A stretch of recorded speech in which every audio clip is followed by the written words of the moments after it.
മുണ്ടക്കയത്ത് നെടുന്തോട്ടിൽ അവശനിലയിൽ കണ്ടെത്തിയ യുവാവിനെ പോലീസ് രക്ഷപ്പെടുത്തിയ ഒരു വിവരത്തിലേക്കാണ് ഇനി പോകുന്നത്. ഈ യുവാവിനെ തോട്ടിൽ കിടക്കുന്നത് കണ്ടതായി നാട്ടുകാർ പോലീസിൽ വിവരം അറിയിക്കുകയായിരുന്നു. അങ്ങനെയാണ് പെരുവന്താനം പോലീസ് സ്ഥലത്തെത്തുകയും പിന്നെ അയാളെ രക്ഷിക്കുകയും ചെയ്തത്. ഇങ്ങോട്ട് കൊണ്ടുവരാ, ഒഴുക്കുണ്ടോ? അവിടെ നിന്ന് ഒഴുക്കുണ്ടല്ലോ, ഞാൻ പറഞ്ഞോ.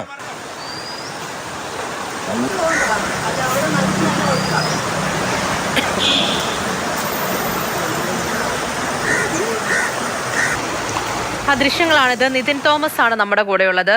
നിതിൻ, പലപ്പോഴും നാട്ടുകാരിൽ പലരും കണ്ടിട്ടുണ്ടാകും, പക്ഷേ ഇത് എന്തായിരിക്കും സംഭവം എന്ന് ഇടപെടാണ്ട് മാറി നിന്നതായിരിക്കും. അതുകൊണ്ടാണ് പോലീസിനെ അറിയിച്ചത്. പലതരത്തിലുള്ള സാഹചര്യങ്ങൾ അത് മനസ്സിൽ കൂടി പോയിട്ടുള്ളത് കൊണ്ടാവും. പക്ഷേ ഈ അബോധാവസ്ഥയിൽ കിടക്കുന്നു എന്ന് പറയുമ്പോൾ അത് ഗുരുതരമായിട്ടുള്ളൊരു കാര്യമാണ് എന്ന് മനസ്സിലാക്കുന്നു. അങ്ങനെയാണ് രക്ഷപ്പെടുത്തിയത്. എന്താണ് ശരിക്കും ഉണ്ടായത്? എന്തായിരുന്നു പ്രശ്നം? പെരുവന്താനം പോലീസിന്റെ ഒരു കൃത്യമായ ഇടപെടൽ, ആ കൃത്യമായ ഇടപെടലിലൂടെ ഒരു ജീവൻ നിലനിർത്താൻ സാധിച്ചു എന്നുള്ളതാണ് നമുക്കിതിൽ ഏറ്റവും എടുത്തു പറയേണ്ട ഒരു കാര്യം എന്ന് പറയുന്നത്.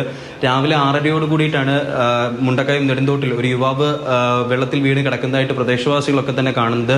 ഈ രാവിലെ 6:30 സമയമായതുകൊണ്ട് തന്നെ പ്രദേശവാസികൾക്ക് ഈ യുവാവ് എപ്പോഴാണ് വീണത് അല്ലെങ്കിൽ എന്താണ് സംഭവിച്ചത് എന്ന് അറിയില്ലായിരുന്നു. മരണപ്പെട്ടു എന്ന് കരുതിയാണ് അവർ പോലീസിൽ അറിയിക്കുന്നത്. പെരുവന്താനം പോലീസ് സ്ഥലത്തെത്തി. പക്ഷേ പെരുവന്താനം പോലീസ് സ്റ്റേഷനിൽ നിന്നെത്തിയ സിവിൽ പോലീസ് ഓഫീസർമാരായ സിയാദും ജോമോനും മറ്റ് സംവിധാനങ്ങൾക്ക് വേണ്ടിയിട്ട് അവർ കാത്തു നിന്നില്ല, അല്ലെങ്കിൽ ഫയർഫോഴ്സ് വരാനോ മറ്റ് ആളുകൾ വരാനോ അവർ കാത്തു നിന്നില്ല. ഉടനടി തന്നെ ആ തോട്ടിലിറങ്ങി പരിശോധന നടത്തുകയായിരുന്നു. അങ്ങനെ നടത്തിയ പരിശോധനയിലാണ് ആ യുവാവിന് ജീവനുണ്ട് എന്നുള്ള കാര്യം തിരിച്ചറിയുന്നത്. ഉടനടി തന്നെ അവർ മുണ്ടക്കയത്തുള്ള സ്വകാര്യ ആശുപത്രിയിൽ ആ യുവാവിനെ പ്രവേശിപ്പിച്ച് അദ്ദേഹത്തിന്റെ ജീവൻ നിലനിർത്തി. അതിനുശേഷം വിദഗ്ധ ചികിത്സയ്ക്ക് വേണ്ടിയിട്ട് കാഞ്ഞിരപ്പള്ളി ജനറൽ ആശുപത്രിയിലേക്ക് മാറ്റുകയും ചെയ്തു. ആ ഒരു കൃത്യമായ ഇടപെടൽ, അതായത് മറ്റ് സംവിധാനങ്ങൾക്ക് വേണ്ടിയിട്ട്, ഫയർഫോഴ്സിന് വേണ്ടിയിട്ടോ അല്ലെങ്കിൽ മറ്റ് ആളുകൾക്ക് വേണ്ടിയിട്ടോ അവർ കാത്തു നിന്നിരുന്നെങ്കിൽ ഒരുപക്ഷെ ആ വെള്ളത്തിൽ കിടന്ന ആ യുവാവ് മരണപ്പെടുന്ന ഒരു സാഹചര്യം ഉണ്ടാകുമായിരുന്നു. അത്തരത്തിലുള്ള ഒരു കൃത്യമായ ഇടപെടൽ നടത്തിയത് കൊണ്ടിട്ടാണ് അദ്ദേഹത്തിന്റെ ജീവൻ നിലനിർത്താൻ ആ പെരുവന്താനം പോലീസ് സ്റ്റേഷനിൽ.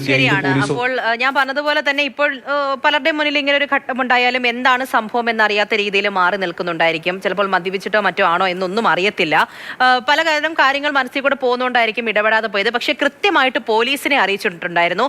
പോലീസ് എത്തുകയും കൃത്യമായിട്ടുള്ള ഒരു ഇടപെടൽ അവിടെ നടത്തുകയും ചെയ്തതുകൊണ്ടാണ് ആ ജീവൻ തിരികെ പിടിക്കാനായത് എന്നുള്ളതാണ് പ്രധാനം.